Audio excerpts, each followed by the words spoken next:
Phone मेरा मत छूइए, phone मेरा मत छूइए, फोन मेरा मत छूइए, प्लीज आप लोग फोन मेरा मत छूइए। आप सभी को जय मसीह। में इस वीडियो में बात करने वाले हैं, भारत देश में लगातार बहुत सारी घटनाएं निकल करके सामने आती रहती है, जहां पर मसीह समाज को लेकर के आए दिन कहीं न कहीं घटनाओं का सामना करना पड़ता है। लेकिन मैं बात कर रहा हूं छत्तीसगढ़ में लगातार घर में जो प्रार्थनाएं होती है, जो सभाएं होती है, उसको लेकर के बजरंग दल, विश्व हिंदू परिषद, असामाजिक तत्व के लोग आकर के वहां का माहौल जो कि शांति प्रिय माहौल होता है, वहां माहौल बिगाड़ने की कोशिश करते हैं। दरअसल ऐसी बहुत सारी घटनाएं घटी, लेकिन हाई कोर्ट के आदेश के बाद भी यहां तक ये मामला नहीं रुक रहा है, क्योंकि ऐसी बहुत सारी घटनाएं देखने को मिलती है। जैसे उत्तर प्रदेश में बहुत सारी ऐसी घटनाएं घटी है, जहां पर कोई अपने घर में प्रार्थना करता है तो उसके नाम FIR हो जाती है, उसे जेल में डाल दिया जाता है। लेकिन हाँ, होता कुछ नहीं है, कुछ दिन बाद उन्हें बाइज्जत बरी कर दिया जाता है, छोड़ दिया जाता है कोर्ट की तरफ से। लेकिन हाई कोर्ट ने इस तरीके से, इलाहाबाद हाई कोर्ट ने भी कहा है, कई हाई कोर्ट ने यहाँ पर कहा है कि कोई भी व्यक्ति अपनी आस्था के अनुसार अपने घर में जब प्रार्थना, विनती या दुआ करता है, प्रार्थना करता है, तो किसी प्रकार से उसे रोका नहीं जा सकता है, क्योंकि उसका व्यक्तिगत प्रार्थना करने का अधिकार है, वो अपने घर में कर सकता है। लेकिन आए दिन ऐसी खबर निकल करके आती है, कहीं न कहीं हमारे समाज में जातिवाद, धर्मवाद, नफरत आज भी भरा हुआ है। मैं आपको वीडियो दिखाना चाहता हूं, छत्तीसगढ़ का है। देखिए, जो व्यक्ति अपने घर में प्रार्थना कर रहा हो, वहां कुछ लोग जाते हैं, यहाँ पर इस तरीके से हंगामा करते हैं। क्लिप को देखिए। हाथ मत लगाइए, ठीक है? कोई हाथ मत लगाइए, कोई। मैं अंदर आने का बात ही नहीं किया, नहीं हटाऊंगा वीडियो। सेटलमेंट चल रहा है क्या यहाँ? सेटलमेंट चल रहा है क्या? बातचीत चल रहा है, मेरे को कोई इशू नहीं है, बातचीत से मेरे को कोई इशू नहीं है। नहीं होगा बंद, नहीं होगा। नहीं, कोई किसी को नहीं बुला रहा, सब मोहल्ले वाले हैं। नहीं, कोई नहीं बैठेगा। वहाँ जाके लेडीज लोग चढ़ जा रहे हो आप लोग, क्या कर रहे हो?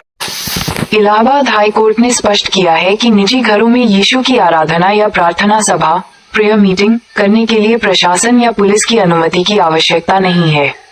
ये संवैधानिक रूप से मौलिक अधिकार है, लेकिन ये सभा निजी परिसर तक सीमित रहनी चाहिए और इससे पड़ोसियों को कोई परेशानी या ध्वनि प्रदूषण नहीं होना चाहिए। हाई कोर्ट के आदेश की मुख्य बातें: 1. निजी संपत्ति का अधिकार। अपने निजी घर के अंदर धार्मिक प्रार्थना करना नागरिकों का मौलिक अधिकार है, जो भारतीय संविधान के अनुच्छेद 25 के अंतर्गत आता है। 2. अनुमति की आवश्यकता नहीं। निजी परिसर के भीतर आराधना के लिए राज्य सरकार की किसी पूर्व अनुमति की आवश्यकता नहीं है।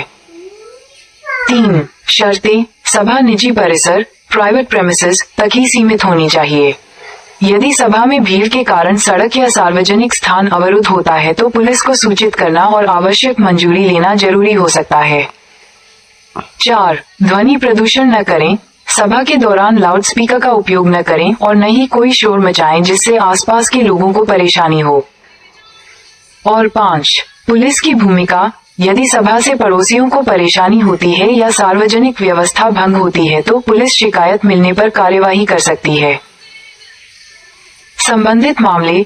इलाहाबाद हाई कोर्ट ने यूपी सरकार के रुख के बाद यह फैसला सुनाया कि घर के अंदर प्रार्थना करने पर कोई रोक नहीं है। इसी तरह मद्रास हाई कोर्ट ने भी घर में पूजा करने के अधिकार को बरकरार रखा है। नोट: ये जानकारी मुख्य रूप से इलाहाबाद हाई कोर्ट के 2026 के हालिया निर्णयों पर आधारित है। AI से मिले जब आप लोग जैसे उससे भाई, छोटा भाई जैसा बात है उसका, आपका पास कर रहे, मेरा नहीं ना। बना ही रहे, बना ही रहे। आप मेरे कैमरे को कैसे पकड़े? आप मेरे कैमरे को कैसे पकड़े? क्यों आप लोग बहस कर रहे हो? पार्षद यहाँ सेटलमेंट करवा रहे हैं, पार्षद टेनेंट ठाकरे यहाँ सेटलमेंट करवा रहे हैं। चलो चलो निकालो।